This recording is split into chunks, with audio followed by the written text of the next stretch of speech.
Arstid ja tervendajad, kas nad teevad sama tööd? Aitavad teineteist või hoopis vastanduvad?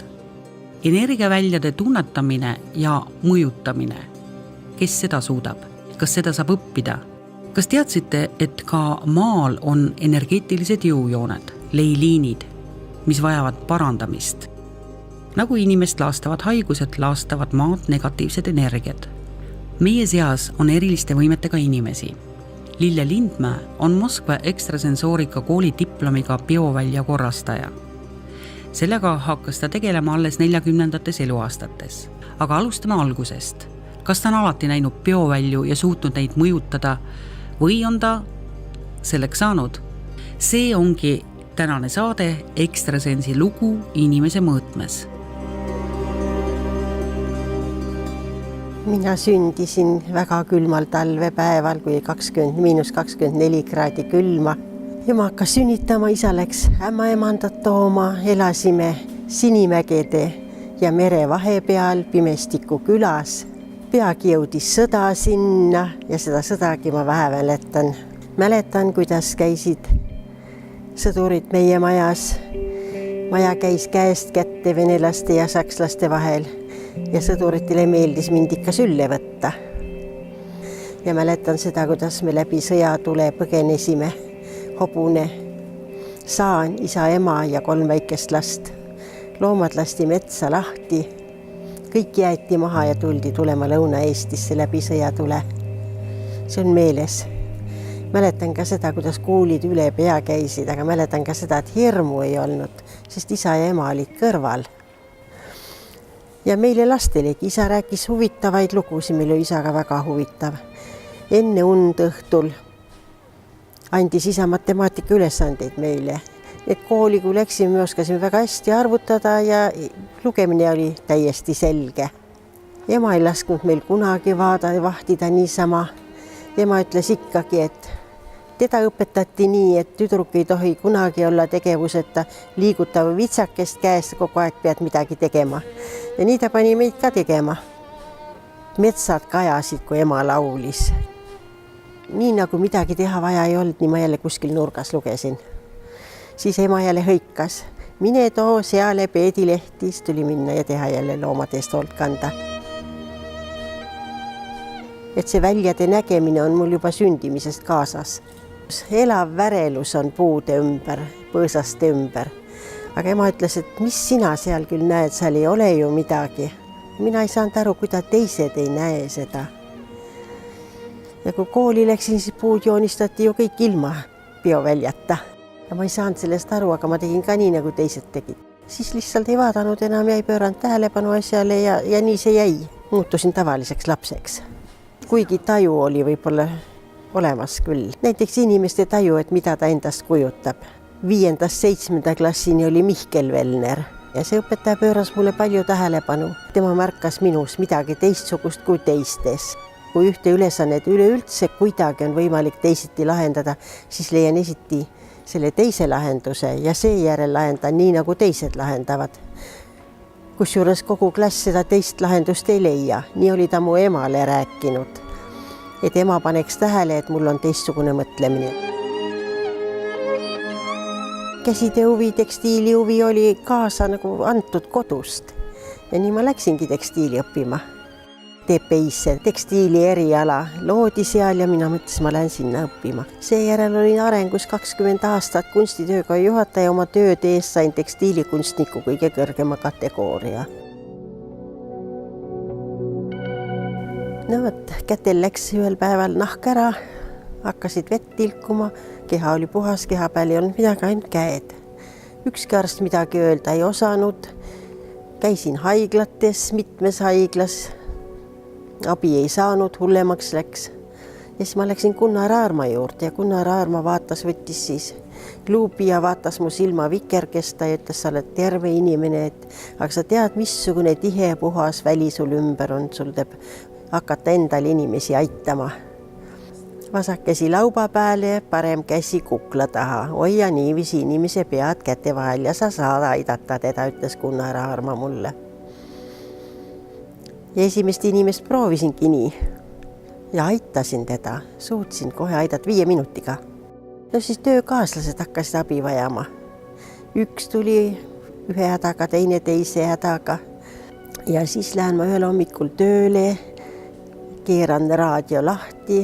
Nii nagu raadio lahti keerasin, raadios öeldi, et Moskvas on. Ja see oli NSV Liidu Tervishoiuministeeriumi ekstrasensoorika kool VDNH-l tervisepaviljonis biovälja mõõtmiseks. Kirjutasin kirja ja vastuseks tuli kutse kooli katsetele. Koolis räägiti, et terve maa on igasuguseid petiseid ja ravijaid täis, aga on olemas ka tõelised ravijad ja Tervishoiuministeerium on otsustanud selgeks teha, kes on tõelised, anda nendele lugupidamine ja luba töötada ja teised ära keelata. Sellepärast see kool tehti. Ja siis tuli see Nõukogude Liidu lagunemine, kõiksugused asjad, et see kool lõpetas tegevuse. No igatahes õpetajad olid nägijad. Lähen uksest sisse, ei osanud kuhu minna ja mina jäin kohver käes seisma ukse kõrvale. Tuleb minu juurde üks naine, kaustad kaenlääle ja ütleb, et oi, mul on paha. Ja mina ei teadnud, kes ta on. Mina tegin pea kohal õhus mingi liigutuse, mingi vajaliku liigutuse ja ütlesin, teile aitab. Ta ütles, jaa, mõjus küll ja kõndis minema. Ja siis ma küsisin lähedal seisja inimese käest, et kes see oli. See oli, et see oli see kõige tähtsam koolivalijas. Mul oli natuke piinlik, miks sa pidin nii ütlema. Algusest peale olin ma erilise tähelepanu all. 25 inimest võeti vastu. Soovijaid on tuhandeid kogu Nõukogude Liidust. Inimesed on erinevad. On inimesi, kelle on fenomenaalne mälu, kes õpib telefoniraamatu pähe. Vaadatakse, kui hea mäluga ta on. On inimene, kellel on absoluutne kuulmine, kes kuuleb muusikapala korra, esitab selle perfektselt, täpselt kohe järele. Ja ma usun, et on ka inimesi, kellel on suurem tundlikkus. Ja ma usun, et Lille kuulub siis sellesse kategooriasse, kellel on siis antud sellised võimed rohkem kui teistel inimestel. Me ei ole mingisugust tähtsust, kas inimene saab terveks mingi tabletiga või saab mingi teise meetoditega, põhiliselt ta terveks saab. Teistel meetoditel ei ole kõrvaltoimeid, see, mida Lille kasutab. Meil oleks aeg natuke mõista, näiteks üks on nii, et on nagu karu kõrva peal astud, ta ei kuule midagi, teine on absoluutse kuulmisega, eks ole, üks näeb ainult musta ja valget, teine näeb tohutu värvide skaalad või maitsete skaala, eks ole. Tähendab, aeg on mõista, et inimesel on ka teisi omadusi veel, mida võib-olla oleks aeg aksepteerida. Me võtsime ju seal paviljonis vastu ka inimesi pärast kooli lõpetamist. No näiteks üks huvitav asi on. See oli üks lühikest kasvu kõhn taksojuht, kel oli väga tugev peoväli. Nii et kui ta kuskil ruumis oma kätt liigutas, siis sa võisid seljaga tema poole olla, selle tundsid kohe ära. Ja temal siis kutsus inimese vastuvõtule koos toore kanamunaga. Pani selle muna laua peale, korjas inimesest haigused kokku, pani muna sisse ja see muna enam katki ei läinud. Et seda nägin oma silmaga, et ütles inimesele, et 4. korruselt viska nüüd alla tänava peale. See inimene viskas asfaldi peale selle muna ja see muna hüppas nagu pall ja katki ei läinud. Et see oli niisugune väga erakordne asi võib-olla. Riiklikud katsed tuli teha. Mina mõtlesin, nii kaua oli teised head haiglad ära võetud ja oli jäänud ainult see narkoloogia haigla, kus lukkude ja riivide taga miilitsate valve all hoiti need alkohoolikuid. Narkomaania haigla hõlmab tervet linnaosa Moskvas, neid on nii tohutu palju, neid haigeid. Ja siis, mis siis oli, antibiootest paberit ja öeldi niiviisi, me lõpetame praegu ravimite andmise, diagnoosi ära, oma diagnoos kirjuta siia paberile ja oma ravitulemused, mis sa arvad. Ja nii sai tehtud, arstid kontrollisid kõik asjad üle. No siis tuli ministeeriumi komisjon kokku, Tervishoiuministeeriumi komisjon, 15 liiget ja need siis otsustasid, kas anda sulle tööluba või mitte. Mina selle sain. Mina arvan küll, et haigus on märk inimese teadvusele, et mida sa peaksid elus mõtle, mida sa peaksid muutma. väga haige inimene ei suuda mõelda. Kui ta saab natukene lisaenergiat, energiat võimendatakse, siis ta suudab oma asju selgemalt mõelda ja oma asju nagu kriitiliselt vaadata ja otsuseid teha. See on inimese aitamine tema enda teele. Ei tohi aidata kedagi, kes ei palu abi. Ei tohi minna inimese juurde, sa võid näha, et tal midagi on, sa ei tohi minna ja öelda talle, et vaata, nüüd ma aitan sind. Sul on see viga, sul on see viga, see on keelatud. Inimene peab tulema küsima abi ja siis tohid aidata. Et inimene peaks ikkagi olema rahuseisundis rohkem tegutsema nii, et rahu oleks, siis vähem neid haigusi oleks. Kui näed, et saad üht-teist, ega neid inimesi oli palju, kes tulid, ikka üks ja teine ja kolmas palun aita. Ja kui sa näed, et sa saad aidata, siis pakub see huvi ja hea meel on ka. Ma ikka natuke alla aasta töötasin veel sama koha peal, aga mind kutsuti ära juba suvel, mõne kuu pärast kutsuti polikliinikusse, Tartu linna polikliinikusse tööle. Siis läksingi sinna, 2 kohas töötada ei jõudnud, milleski tuli loobuda, mina loobusin siis sellest kunstitööga juhataja ametist ja mina ei ole kahetsenud seda lahkumist mitte üks hetk.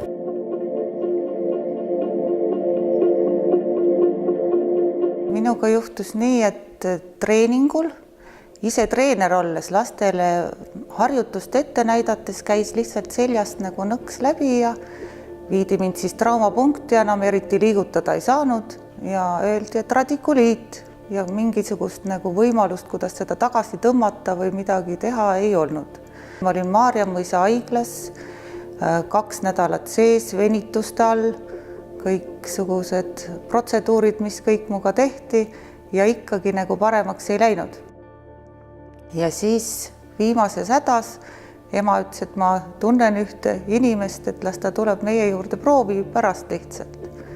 Ja kutsutigi siis Lille meile ja Lille pani mind diivani peale pikali, hoidis mul käsi selja peal 3-5 minutit, ma ei oska öelda. Ja siis ütles, et tõuse Raini püsti ja tee kükki ja painuta ette ja kogu valu oli läinud. Nagu tõesti uskumatu.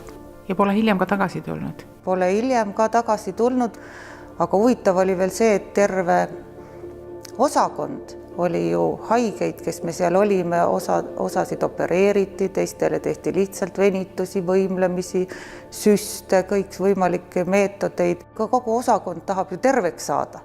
Et kas oleks võimalik Lillet ka kutsuda sinna, et neid ravima. Aga tol ajal siis oli nüüd, ütleme, 20 aastat tagasi ei lubatud.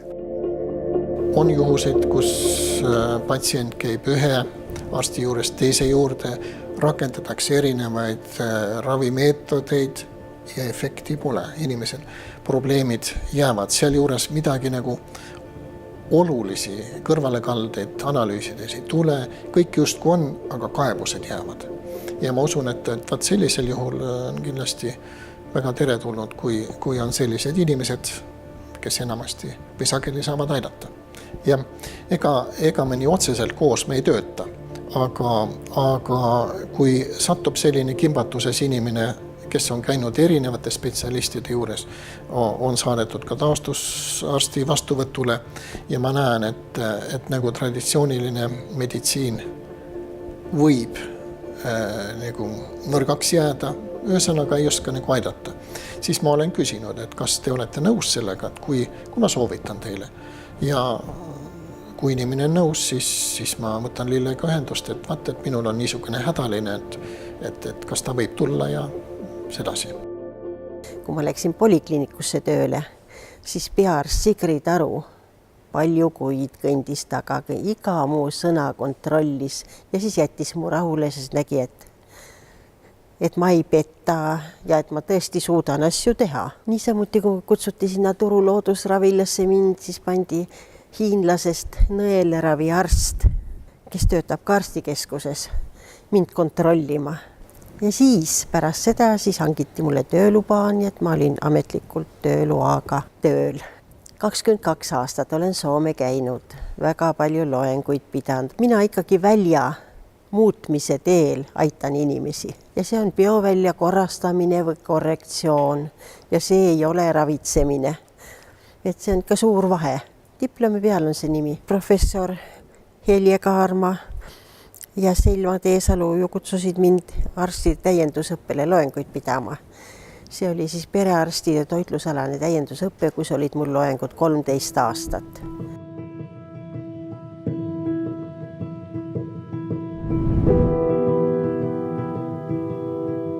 Kui ma hakkan võrdlema, siis ega nende tippfüüsikute loengutel ja lilleloengutel sisulist vahet ei olnud. Ja see maailmapildi nägemine oli täpselt sama.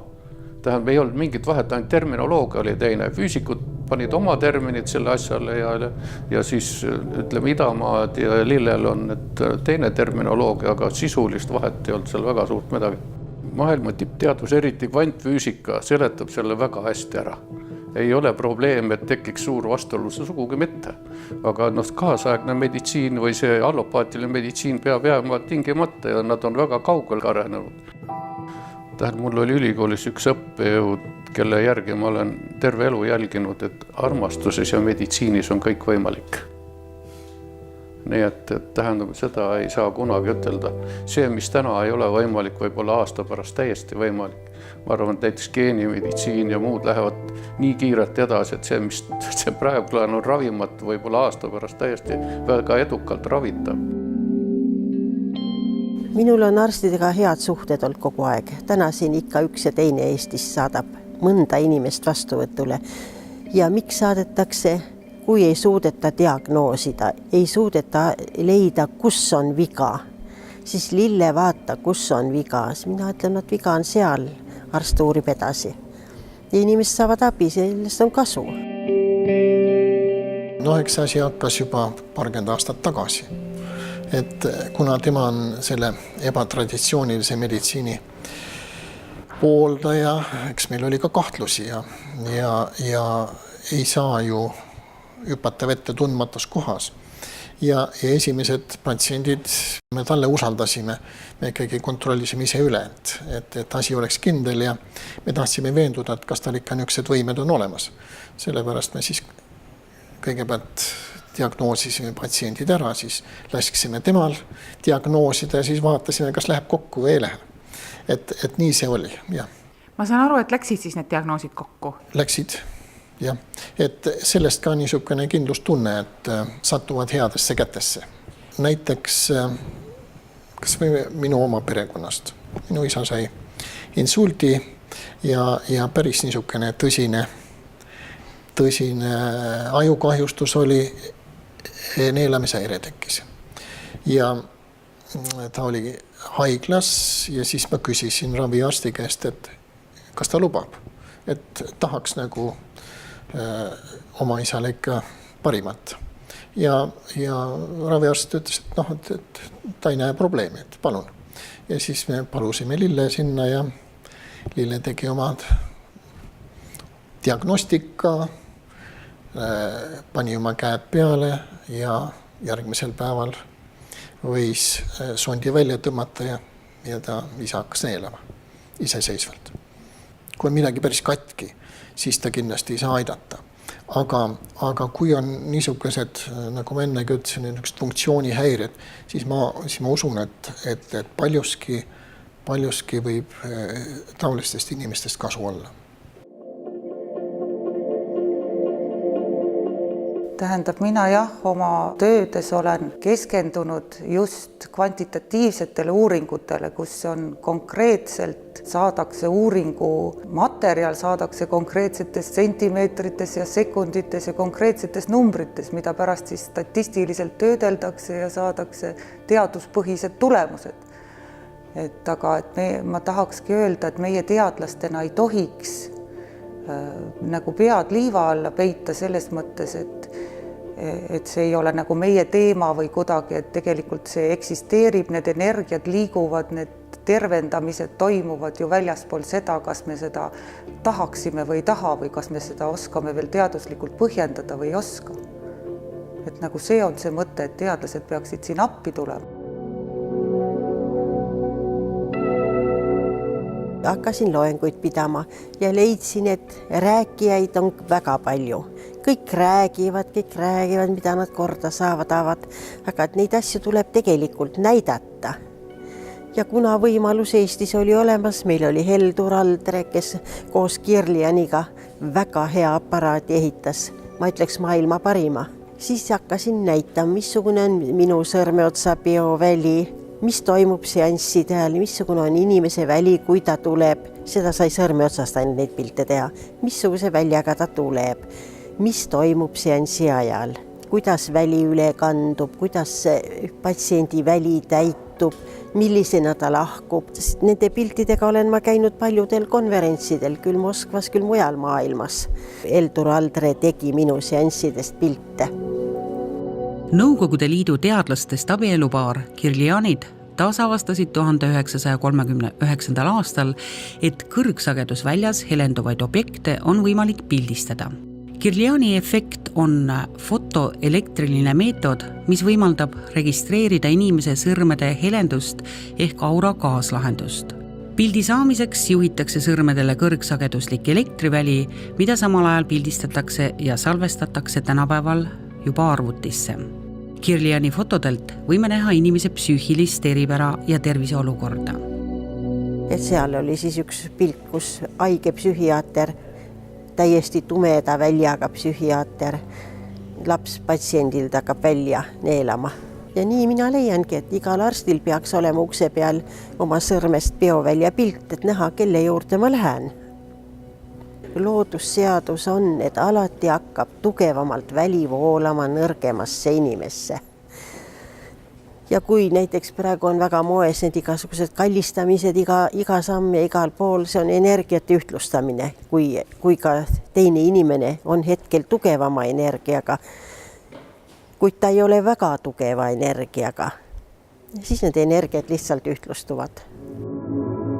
Idamaad seletavad seda juba aastatuhandeid tagasi ära, et tähendab, see sõltub energia tihedusastmest, mis keegi midagi on, eks ole. Ja sellest see asi seisnebki, ega seal muud polegi.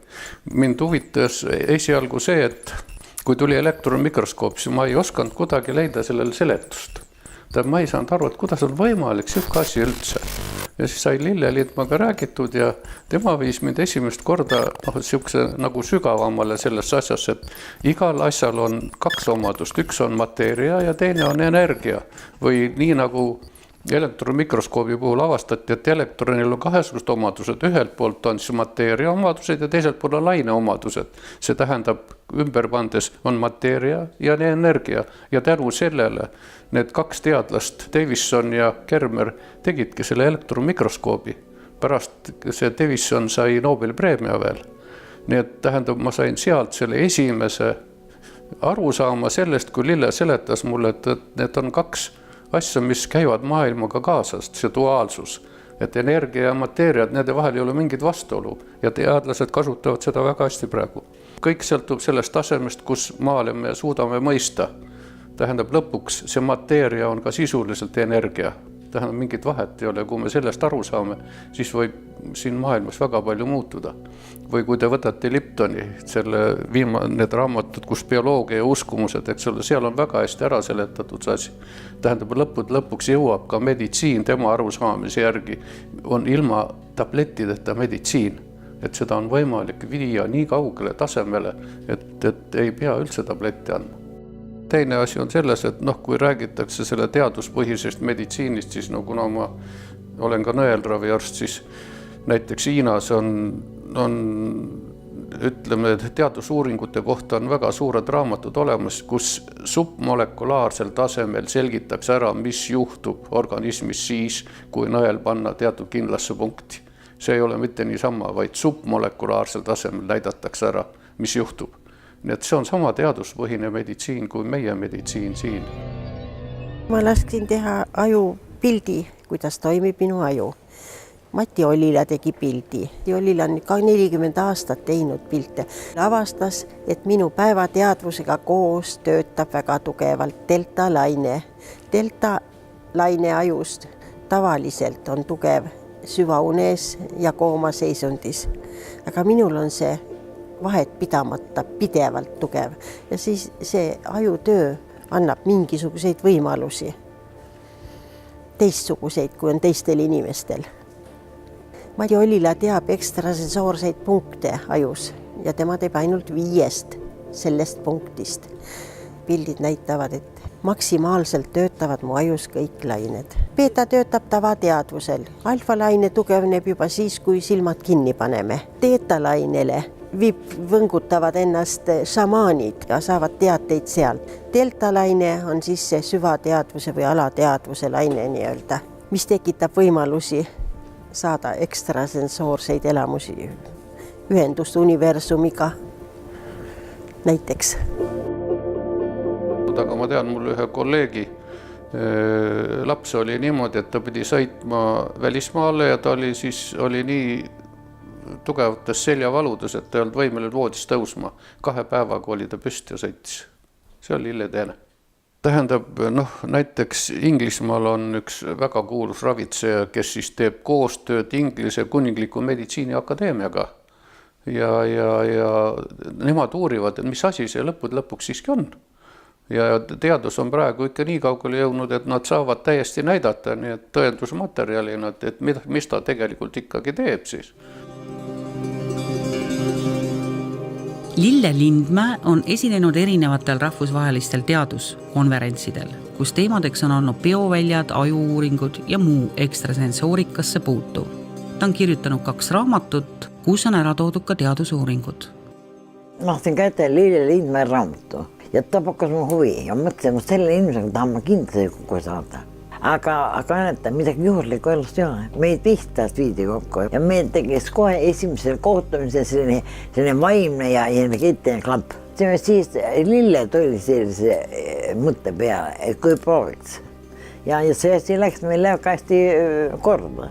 Ja me aastate pikku teeme niimoodi, et me Lillega juba üksega aega tuttavad. Kutsuti mind Helsingisse ühe meediumi Sinikka Sihvoneni kanaldusseansile. Sinikka Sihvoneni kaudu räägib Jakats plejaadidelt. Sinikka Sihvonenil on temaga energiakanali kaudu ühendus ja mind paluti sinna osa võtma.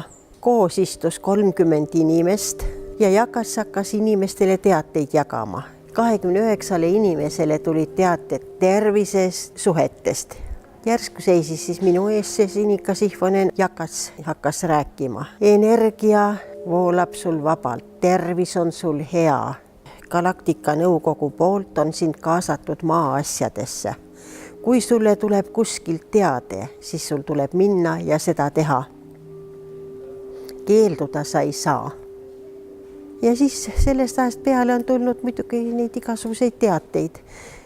Kanaldajaid on 7, kelle kaudu antakse teateid. Põhiline on Sinikka Sihvonen ja Jakats, aga sellele lisaks on veel 2 kanaldajat Eestist, see on Luule ja Laura. Ja Soomest on kokku 5 kanaldajat. Kui on kuhugi tarvis minna, mõni liin parandada, maa tundekehas energiaid muuta, siis tuleb korraga mitme kanaldaja kaudu, et ma ei kahtleks. Midagi tuleb mulle omale ka pähe, et tuleb minna sinna, aga endas hakkad kahtlema. Nüüd heliseb telefon. Kas siis on 2-3 kanaldajat erinevad, kes ei tunne oma vahel, ütlevad siis teate edasi, kas Soomest. Samas kinnitab seda mõni Eesti kanaldajatest, nendest 2. Ja nii ma lähen. Bioväli, eks ole.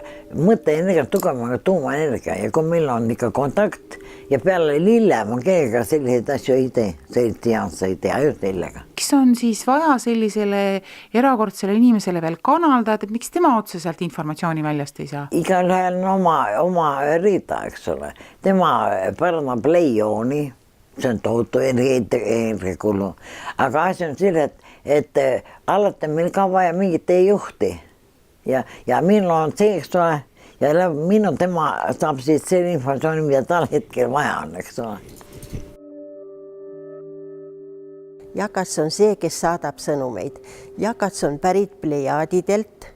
Galaktika rahvas käib, uurib maal igasuguseid asju, mis siin toimub. Nad teavad energiaid, tunnevad energiaid, millest meie teadlastel pole veel üldse aimu. No on tulnud ka selline teade, mannerlaamade vahelt on hakanud pihkuma mingisugune tundmatu energia. No minul ei ole selle teadmisega midagi peale hakata ega ei oska kellelegi seda rääkidagi. Kuulad ära ja võtad lihtsalt omale teadmiseks, midagi peale hakata ei oska. Ja nii antaks ka teateid nende leiliinide kohta.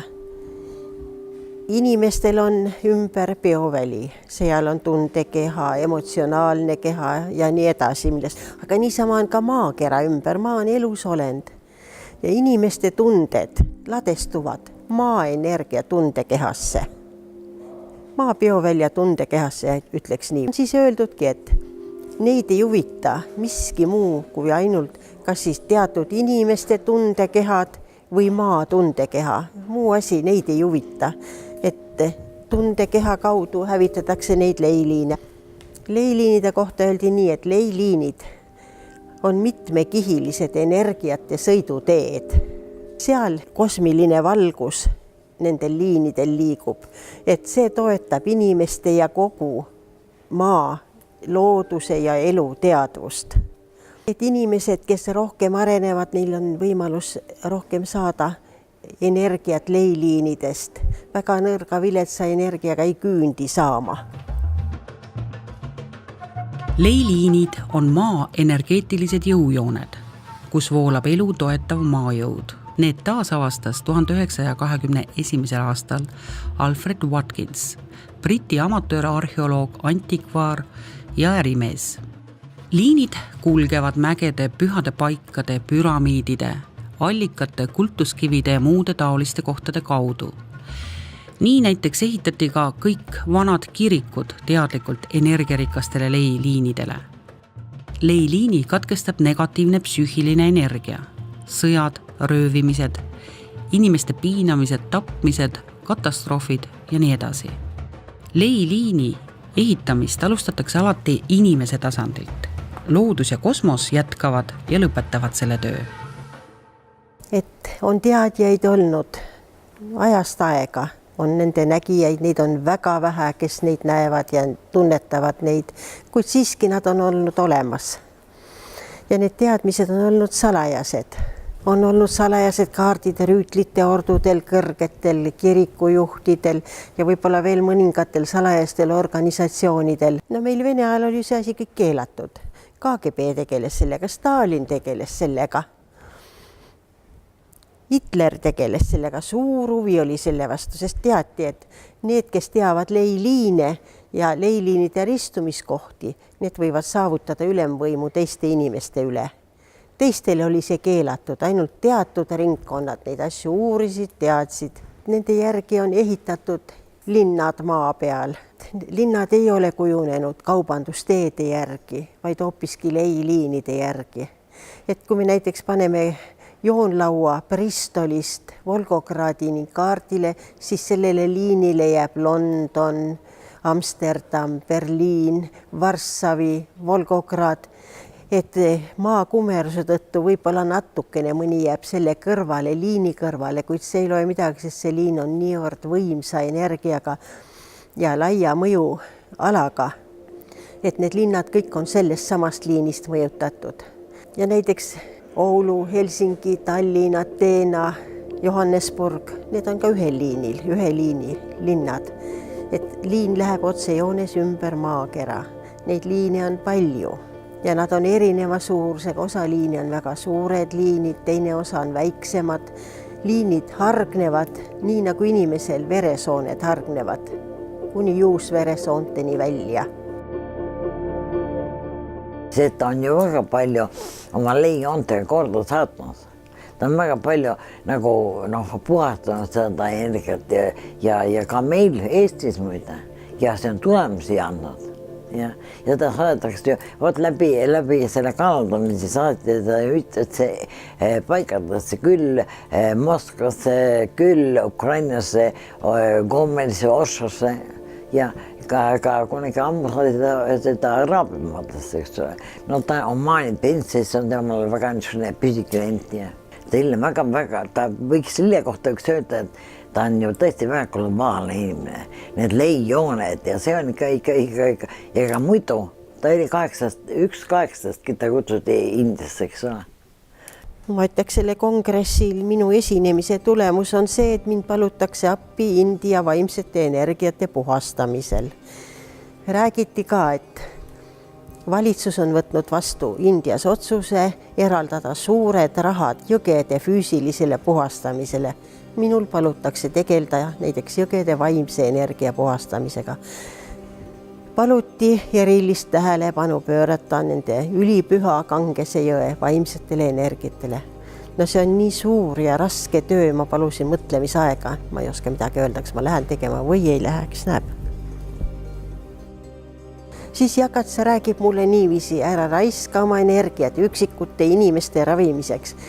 Kui sa hoiad korras leiliinid ja puhastad maaenergiaid, sa suudad aidata palju suuremal hulgal inimesi ümber maakera. Ära väsita ennast liiga, hoia end selle töö jaoks. Küll loetakse mu mõtteid, et kui ikkagi kuhugi on tarvis, antakse tähtajaline ülesanne, et selleks kuupäevaks peab ära olema käidud 2012. aastal ja enne 15. oktoobrit ära käia. Ma vaatasin, et hoopis seal kuskil 26. on odavad piletid, läheks siis, nii kõrvaltoas telefon helises. Ja Soomest üks kanaldaja ütles, sulle palutakse öelda, siis ei ole su siin enam midagi asja, Brüsselis tuleb enne 15. oktoobrit 2012 ära käia. Siis ostingi pileti ja käisin ära, nüüd ülitäpselt juhendatakse. Seda öeldi Laura kaudu. Kaldamine, vaadake, ainult Lille teeb minu sellist seansse, et tal on vaja mingid küsimusi. Ta võtab minu käest kinni, ma kahe käe vahel just tema pehmete meeldivate käete vahele ja siis mina panen silma kinni ja ma loen oma mantra ja ma hakkan nägema teejuhte. Väga erinevaid asju inimesi ja siis ma saan ilmselt informatsiooni väljast, saan endale vastused ja nii lihtsalt käibki. See on umbes nii, nagu me näeme unenägu, eks sulle telepaatiliselt või niimoodi, et ma siis räägin, mis mulle öeldakse ja ma siis räägin, kes see on ja kuidas ta on ja ma vahetan väga ilusaid teejuhte ja Lillega on meil eriti üks teejuht, kes on meil käib kohe nii pidevalt, see niisugune India naine, ta on väga ilus sari, ta istub marmortrepi peal ja siis tema esitab mul siis küsimusi ja siis tema on vastuseid. Et Euroopa Liidu nendes suurtes klaasmajades, mis Brüsselis on, et seal ei ole kõik asjad ausad, et nad on energia ära määrinud, mine muuda need energiat ära. Ja sa ise näed, mis seal kuskil teha vaja on, aga kiiresti on vaja ära käia. Räägiti ka sellest, et Euroopa Keskpangast on kuld ära viidud. No ma ei osanud kuidagi suhtuda ja muidki inetuid asju räägiti.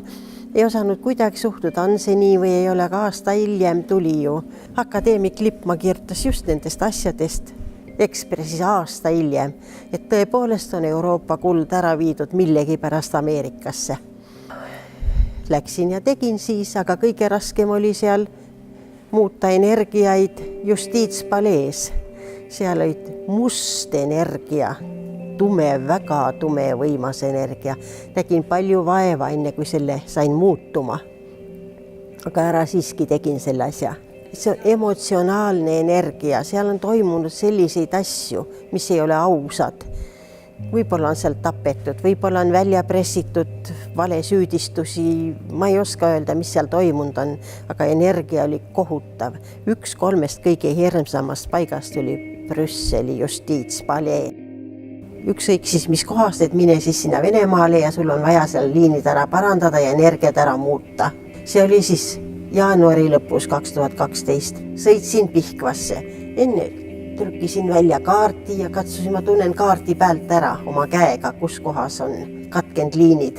Ja tundsin ära, et Pihkvas on leiliinide ristumiskoht, mis on maas, mis ei toimi. Seal oli ausammas, mille peale oligi ja ausamba lähedal oli leiliinide ristumiskoht, mis oli tume ja maas, elutu. Leiliin on muidu elav, see on vaimsest energiast koosneb. Selles ausamba peale on kirjutatud, et siin oli aastatel 1941–1943 sakslaste koonduslaager, kus piinati ja tapeti 65 000 Vene sõjaväelast. No vot nende sõjaväelaste valu, piin, lootusetus tappis selle leiliini, mõlemad leiliinid. Aga kui mina tulin Pihkvast tagasi, ma küsisin Jakatsi käest, mis nüüd toimuma hakkab, et need liinid said parandatud. Jakats ütles mulle nii, eestlased ei suuda venelastele andestada ülekohut, mida venelased on eestlastele teinud. Ja mõelge nii, et see on ajalugu. Inimesed peavad rahumeeles ja sõbralikult käsikäes edasi minema. See tuleb unustada ja neile andeks anda. Vot sellele järgneski, ütles, et ja palju muud, mida need liinid kaasa toovad head.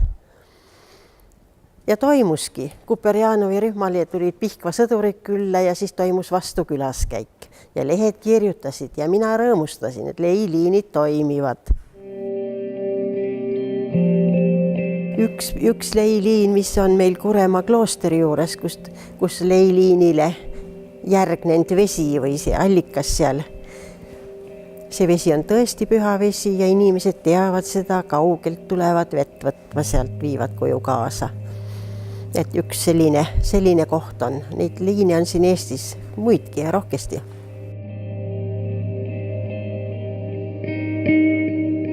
No mina võin öelda, et 2 liini ristumiskohale on meie Pikk Hermanni torn ehitatud. Ma ei taha kõiki liine rääkida, siis läheb võitluseks, et kes saab liini juurde elama ja kes mitte. Ma ütleks nii. Vene kirik ei ole juhuslikult paika pandud, täiesti teadlikult. Vaat kui neid liine näed ja käid, siis näed, kuidas ikka on teadjaid olnud. Nüüd on alanud uus ajastu. Kõiki liine enam ei vajata. Osa neist liinidest on maha kukkunud, maha langenud. Osa tuleb parandada ja osa uusi ehitada, vastavalt nii, nagu elu nõuab. Ja selle kohta ongi antud uusi teadmisi, imeliste võimalustega aega ja selleks see on maa ehitamine uue aja jaoks, mis me teeme tegelikult. Nii on öeldud, et uus ei saa kinnituda, kui vana ei ole eest kadunud. Tähendab, kui negatiivseid energiaid ei ole ära muudetud, need siin toimivad edasi, siis uues ajastus need uued asjad ei saa kinnituda. Ja on öeldud ka niimoodi, et praegu ongi selline ajajärk, kus vana enam ei toimi ja uus ei ole veel kinnitumiseks valmis. Ei ole valmis, ei ole kinnitunud veel. Ja nii on ka poliitikas, et poliitikud ei tea, kuhu suunas minna. Vana näevad, vanad asjad enam ei toimi, aga uus ei ole veel valmis. Et innovatsioon ei saa toimuda vanas seestunud energias. Innovatsioon saab tulla ainult uuest energiast. Ja huvitav on see, mis nad meie teaduse kohta ütlevad. Nad ütlevad nii, et maainimesed ei teagi, mis teadus on. See, kui te midagi kokku kirjutate ja arvutate, see ei ole teadus. Teadus on see, mis teile universumi poolt antakse ja teie oma tunnetuse kaudu vastu võtate. Vot see on teadus. Lillel oli veel palju rääkida. Uusi põnevaid kohti, mida selles saates ei jõudnud veel kuulata, vaadata, vaatame järgmistes saadetes.